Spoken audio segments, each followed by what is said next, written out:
Hello my little learners. आज हम class 6 के हिंदी बुक मल्हार का 10th चैप्टर पढ़ेंगे जिसका शीर्षक है परीक्षा। तो चलिए शुरू करते हैं। जब रियासत देवगढ़ के दीवान सरदार सुजान सिंह बूढ़े हुए तो परमात्मा की याद आई। जाकर महाराज से विनय की कि दीनबंधु दास ने श्रीमान की सेवा 40 साल तक की। अब मेरी अवस्था भी ढल गई, राजकाज संभालने की शक्ति नहीं रही। कहीं भूल चूक हो जाए तो बुढ़ापे में दाग लगे, सारी जिंदगी की नेक नामी मिट्टी में मिल जाए।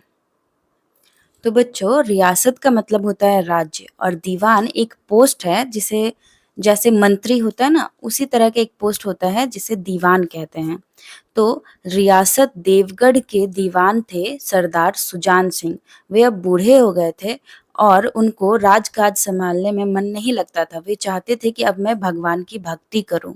तो उन्होंने महाराज से विनय की यानी कि रिक्वेस्ट की, विनती की कि दीनबंधु, महाराज को संबोधित करते हुए कहा गया है दीनबंधु। दीन का अर्थ होता है गरीब और बंधु का अर्थ होता है मित्र।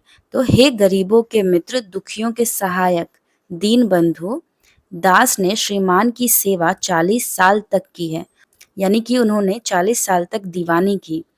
अब मेरी अवस्था भी ढल गई है, राजकाज संभालने की शक्ति नहीं रही।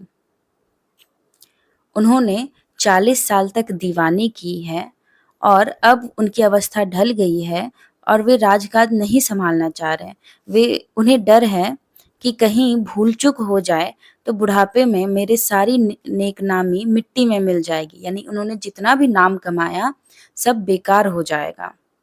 चलिए आगे पढ़ते हैं। राजा साहब अपने अनुभवशील यानी कि एक्सपीरियंस्ड, नीति कुशल यानी कि अच्छी नीति बनाने वाले नीति कुशल दीवान का बड़ा आदर करते थे। बहुत समझाया लेकिन जब दीवान साहब ने न माना तो हार कर उनकी प्रार्थना स्वीकार कर ली, पर शर्त यह लगा दी कि रियासत के लिए नया दीवान आप ही को खोजना पड़ेगा। तो राजा साहब पहले तो उन्होंने समझाया दीवान जी को कि नहीं, आप नहीं कर सकते ऐसा। लेकिन जब दीवान जी नहीं माने तो उन्होंने एक्सेप्ट कर लिया, लेकिन ये कंडीशन डाल दी कि नेक्स्ट जो दीवान होगा, नया दीवान, वो भी आप ही को खोजना पड़ेगा। तो चलिए आगे पढ़ते हैं। दूसरे दिन देश के प्रसिद्ध पत्रों में यह विज्ञापन निकला। विज्ञापन का मतलब होता है एड। तो एडवर्टीजमेंट दिया गया कि देवगढ़ के लिए एक सुयोग्य दीवान की जरूरत है। जो सज्जन अपने को इस पद के योग्य समझे वे वर्तमान सरकार सुजान सिंह की सेवा में उपस्थित हो। यह जरूरी नहीं है कि वे ग्रेजुएट हों, मगर हष्ट-पुष्ट होना आवश्यक है। मंदाग्नि के मरीज को यहाँ तक कष्ट उठाने की कोई जरूरत नहीं। एड में था कि जरूरी नहीं है कि वे ग्रेजुएट हो, लेकिन हष्ट-पुष्ट होना आवश्यक है, यानी कि स्ट्रांग होना आवश्यक है। मंदाग्नि के मरीज, तो जिसका हाजमा बिगड़ा हुआ है या पाचन शक्ति जिसकी दुर्बल हो, उसे मंदाग्नि के मरीज कहते हैं। तो उस ऐड में लिखा था कि मंदाग्नि के जो मरीज हैं वो यहाँ आने का कष्ट न करें, उनकी जरूरत नहीं है, क्योंकि जो व्यक्ति इस पद के योग्य हैं वो मंदाग्नि के मरीज नहीं हो सकते, उन्हें हष्ट-पुष्ट होना जरूरी है, उनका हष्ट-पुष्ट होना आवश्यक है। 1 महीने तक उम्मीदवारों के रहन-सहन, आचार-विचार की देखभाल की जाएगी। विद्या का कम परंतु कर्तव्य का अधिक विचार किया जाएगा। जो महाशय इस परीक्षा में पूरे उतरेंगे वे इस उच्च पद पर सुशोभित होंगे। और ऐड में लिखा था कि 1 महीने तक उम्मीदवारों को रहने के लिए सारी सुविधाएं दी जाएंगी, उनके रहने के सारे इंतजाम, खान-पान के सारे इंतजाम, देखभाल की जाएगी। और ये लिखा था कि विद्या का कम परंतु कर्तव्य का अधिक विचार किया जाएगा, यानी कि जरूरी नहीं कि आप बहुत ही ज़्यादा नॉलेजेबल हो, आप रिस्पॉन्सिबल भी होने चाहिए। जो महाशय इस परीक्षा में पूरे उतरेंगे, यानी कि जो इस परीक्षा को पास कर लेंगे, वे इस उच्च पद यानी कि दीवान के लिए योग्य समझे जाएंगे और उन्हें ही दीवानी मिलेगी। इस विज्ञापन ने सारे मुल्क में तहलका मचा दिया। तहलका का मतलब होता है हलचल। तो इस ऐड ने पूरे मुल्क में, पूरे राज्य में तहलका मचा दिया, हलचल मचा दिया। ऐसा ऊंचा पद और किसी प्रकार की कैद नहीं का मतलब कि एलिजिबिलिटी में आप ग्रेजुएट हो ये जरूरी नहीं है, और इतने हाई पोस्ट के लिए ये बहुत बड़ी बात है। केवल नसीब का खेल है। सैकड़ों आदमी अपना अपना भाग्य परखने के लिए चल खड़े हुए, क्योंकि ऐड में लिखा था कि वे ग्रेजुएट हो ऐसा जरूरी नहीं, तो सभी लोग अपना नसीब आजमाने के लिए आ गए। देवगढ़ में नए नए और रंग बिरंगे मनुष्य दिखाई देने लगे। प्रत्येक रेलगाड़ी से उम्मीदवारों का एक मेला सा उतरता। कोई पंजाब से चला आता था, कोई मद्रास से, कोई नए फैशन का प्रेमी, कोई पुरानी सादगी पर मिटा हुआ।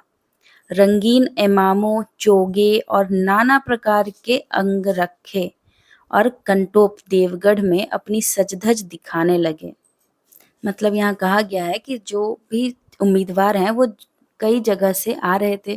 कोई पंजाब से आ रहा था तो कोई मद्रास, कोई नए तरह के फैशन करते थे तो कोई पुरानी सादगी में ही रहना पसंद करते थे। नाना प्रकार के यानी कि बहुत बहुत वैरायटी वाले, बहुत तरीके के। तो रंगीन इमामे, चोगे और नाना प्रकार के अंगरखे यानी बहुत वैरायटी वाले कपड़े और कंटोप देवगढ़ में अपनी सजधज दिखाने लगे। लेकिन सबसे विशेष संख्या ग्रेजुएटों की थी, क्योंकि सनद की कैद न होने पर भी सनद से पर्दा तो ढका रहता है। यह हिंदी में एक कहावत है जिसका अर्थ है कि भले ही कोई सनद यानी कि प्रमाण पत्र अनिवार्य न हो, फिर भी वह एक तरह का सम्मान और मान्यता प्रदान करता है। ये वाक्य आमतौर पर शिक्षा के संदर्भ में उपयोग किया जाता है। इसका अर्थ होता है कि भले ही कोई सनद यानी कि कोई प्रमाण पत्र की कोई आधिकारिक आवश्यकता ना हो, यह एक व्यक्ति के ज्ञान और योग्यता का प्रमाण है जो उसे दूसरों से अलग करता है। शिक्षा का प्रमाण पत्र एक ऐसी चीज है जो मनुष्य की अन्य कमियों को ढक देती है। इसलिए कहा गया है कि सनद की कैद ना होने पर भी सनद से पर्दा तो ढका रहता है। चलिए आगे पढ़ते हैं। सरदार सुजान सिंह ने इन महानुभावों के आदर सत्कार का बड़ा अच्छा प्रबंध किया था। हर एक मनुष्य अपने जीवन को अपनी बुद्धि के अनुसार अच्छे रूप में दिखाने की कोशिश करता था। मिस्टर 9 बजे दिन तक सोया करते थे। आजकल वे बगीचे में टहलते हुए उषा का दर्शन करते। मिस्टर द, स, ल ये सब ना वहाँ आए हुए उम्मीदवारों के लिए संबोधन यूज किया गया है। तो मिस्टर 9 बजे दिन तक सोया करते थे अपने घर में, लेकिन यहाँ पर 1 महीने के लिए वे उषा के दर्शन करते थे, यानी कि गार्डन में जाके वॉक करते थे और भोर का दर्शन करते थे, यानी सुबह-सुबह उठ जाते थे। मिस्टर द, स और ज से उनके घरों पर नौकरों की नाक में दम था, लेकिन ये सज्जन आजकल आप और जनाब के बगैर नौकरों से बातचीत नहीं करते थे।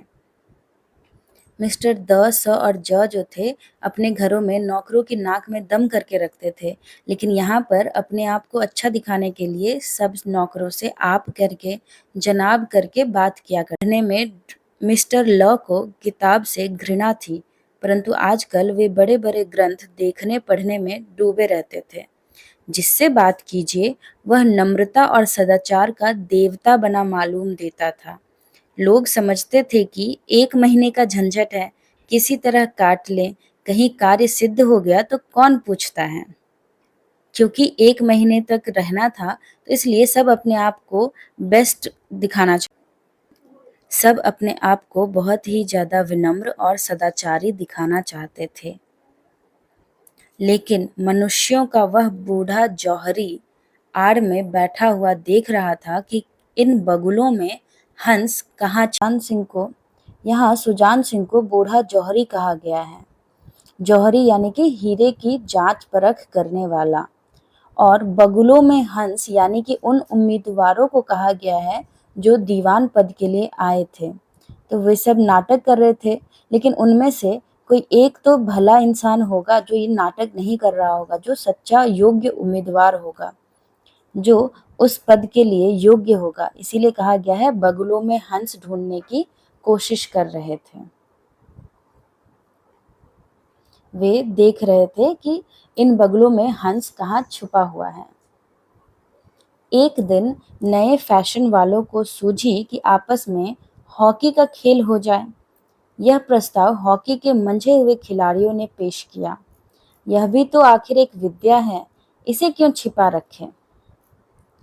संभव है कुछ हाथों की सफाई ही काम कर जाए। चलिए, तय हो गया। फील्ड बन गई, खेल शुरू हो गया और गेंद किसी दफ्तर के अप्रेंटिस की तरह ठोकरें खाने। रियासत देवगढ़ में यह खेल बिल्कुल निराली बात थी। निराली मतलब अद्भुत, अनोखी। तो ये खेल अनोखी बात थी। पढ़े लिखे भले मानुस लोग शतरंज और ताश जैसे गंभीर खेल खेलते थे।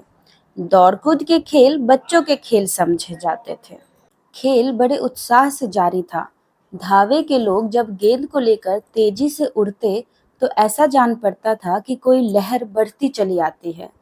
लेकिन दूसरी ओर के खिलाड़ी इस बढ़ती हुई लहर को इस तरह रोक लेते थे कि मानो लोहे की दीवार है। संध्या तक यही धूमधाम रही।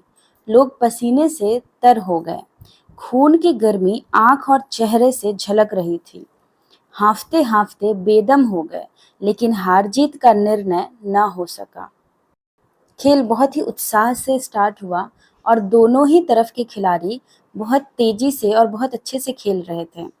शाम तक ये धूमधाम चलती रही। लोग पसीने से भीग गए, खून की गर्मी आंखों और चेहरे से झलक रही थी। हांफते हांफते थक गए, लेकिन कोई नहीं हारा, कोई भी नहीं जीता। हार जीत का निर्णय ही नहीं हुआ।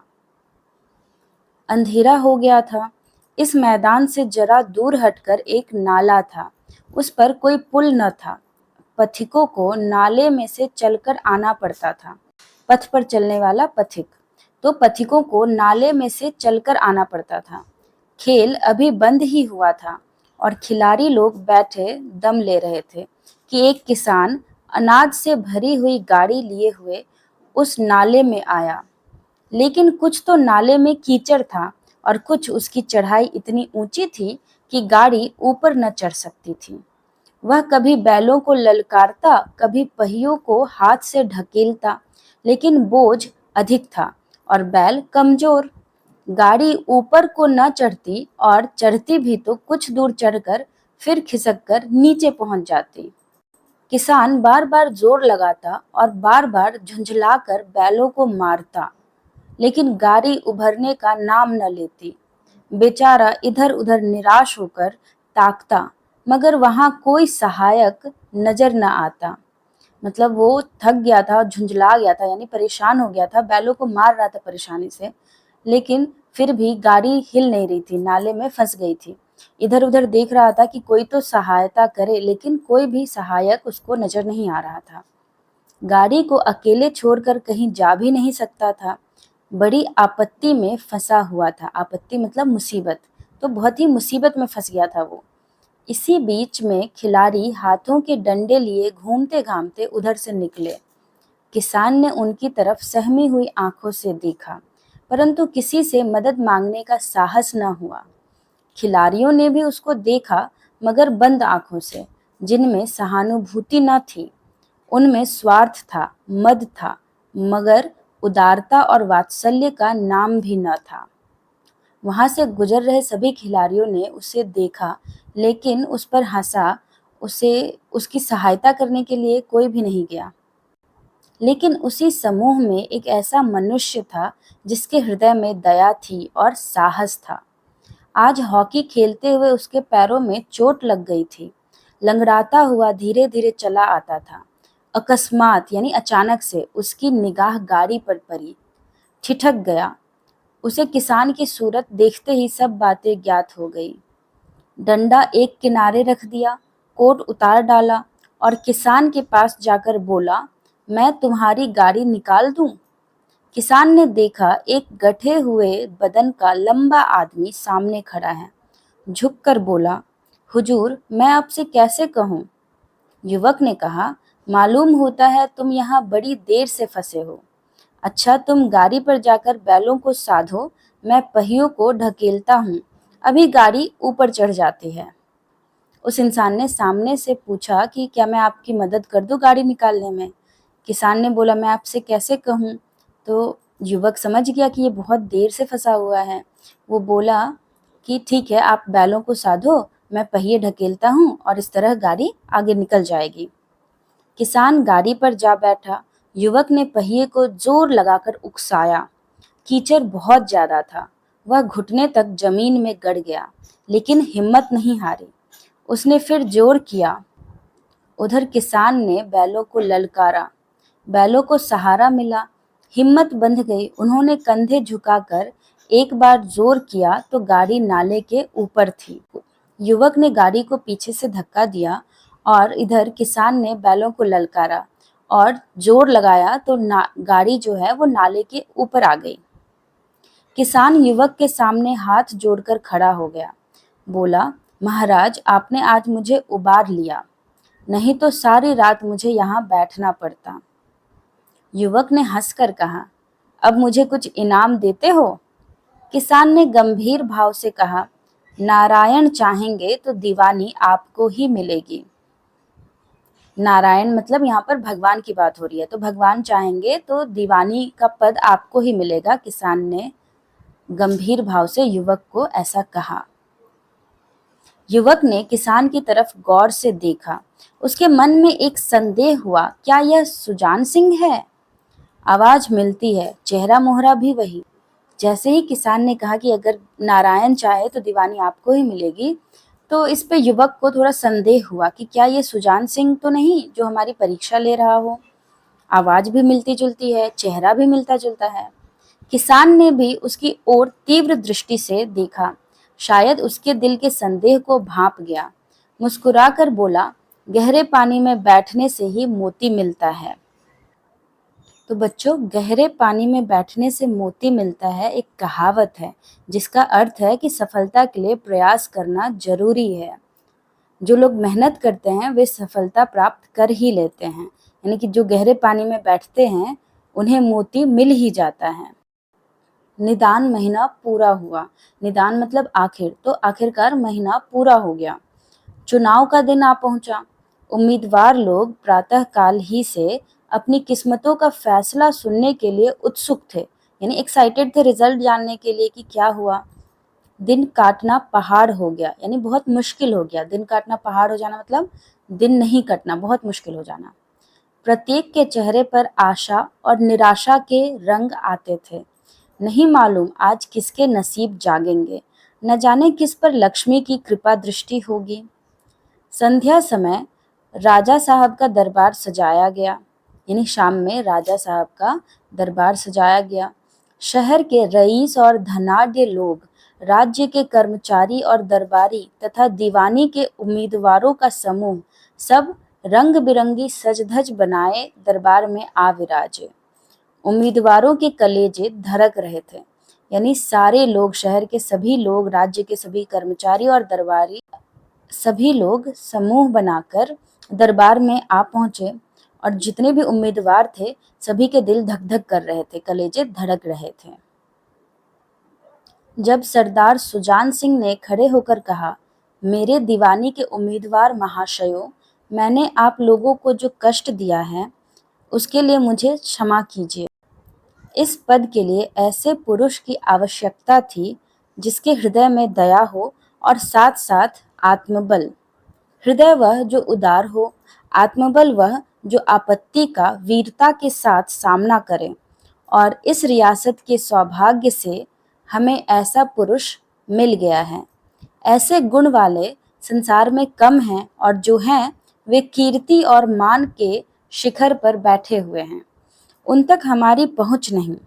मैं रियासत के पंडित जानकी नाथ सा को दीवानी पाने पर बधाई देता हूँ। सुजान सिंह जी ने सबसे पहले तो कहा कि मैं आप सबको कष्ट देने के लिए क्षमा चाहता हूँ।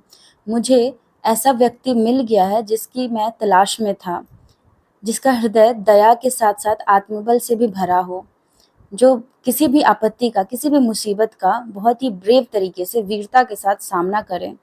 और ऐसा पुरुष मिल गया है। ऐसे गुण वाले, ऐसे लोग संसार में कम होते हैं और जो हैं वे ऑलरेडी एक ऊंचे शिखर पर बैठे हुए होते हैं, एक हाई पोस्ट पे होते हैं। उन तक हमारी पहुंच नहीं होती है। और वो कहते हैं कि रियासत के पंडित जानकीनाथ शाह को दीवानी पाने पर बधाई देता हूँ, यानी उस रियासत के पंडित जानकीनाथ को दीवानी मिली। रियासत के कर्मचारियों और रईसों ने जानकीनाथ की तरफ देखा। उम्मीदवार दल की आंखें उधर उठी, मगर उन आंखों में सत्कार था, इन आंखों में ईर्ष्या। जो भी रियासत के कर्मचारी थे वे जानकीनाथ की तरफ देखने लगे, लेकिन उनकी आंखों में सत्कार था। और जितने भी उम्मीदवार दल थे उनकी भी आंखें जानकीनाथ की तरफ उठी, लेकिन उन आंखों में ईर्ष्या थी, जलसी थी, जलन था। सरदार साहब ने फिर फरमाया, आप लोगों को यह स्वीकार करने में कोई आपत्ति न होगी कि जो पुरुष स्वयं जख्मी होकर भी एक गरीब किसान की भरी हुई गाड़ी को दलदल से निकालकर नाले के ऊपर चढ़ा दे, उसके हृदय में साहस, आत्मबल और उदारता का वास है। ऐसा आदमी गरीबों को कभी न सतावेगा। उसका संकल्प दृढ़ है जो उसके चित्त को स्थिर रखेगा। चित्त यानी कि मन, तो उसके मन को स्थिर रखेगा। वह चाहे धोखा खा जाए, परंतु दया और धर्म से कभी न हटेगा। सरदार साहब जानकीनाथ जी की तारीफ करते हुए कहता है और रीज़न बताते हैं कि उन्होंने उन्हें क्यों चुना, कि जो व्यक्ति, जो पुरुष खुद घायल होते हुए, जख्मी होते हुए भी एक गरीब किसान की हेल्प करता हो, तो वो आदमी कभी भी गरीबों को सताएगा नहीं। और उनका जो दृढ़ संकल्प है वो हमेशा उनके चित्त को, मन को स्थिर रखेगा। अगर कहीं से उन्हें धोखा भी मिल जाए, लेकिन वे किसी को धोखा नहीं देंगे, वे दया और धर्म से कभी नहीं हटेंगे। इस कहानी के लेखक हैं प्रेमचंद जी। तो चलिए प्रेमचंद जी के बारे में थोड़ा और जानते हैं लेखक से परिचय सेक्शन में। तो हिंदी के एक महान लेखक और कथा सम्राट के नाम से प्रसिद्ध प्रेमचंद का वास्तविक नाम धनपत राय था। उन्होंने समाज सुधार और राष्ट्रीय भावना से ओतप्रोत कई कहानियां और उपन्यास लिखे। उनकी अनेक कहानियां जैसे ईदगाह, बड़े भाई साहब, गुल्ली डंडा, दो बैलों की कथा आदि बड़ों और बच्चों के बीच बहुत पढ़ी और सराही गई है, यानी उन्हें बहुत पसंद किया गया है। तो बच्चों, इस वीडियो में इतना ही। नेक्स्ट वीडियो में हम इसी चैप्टर के प्रश्न उत्तर डिस्कस करेंगे। तब तक के लिए बाय बाय।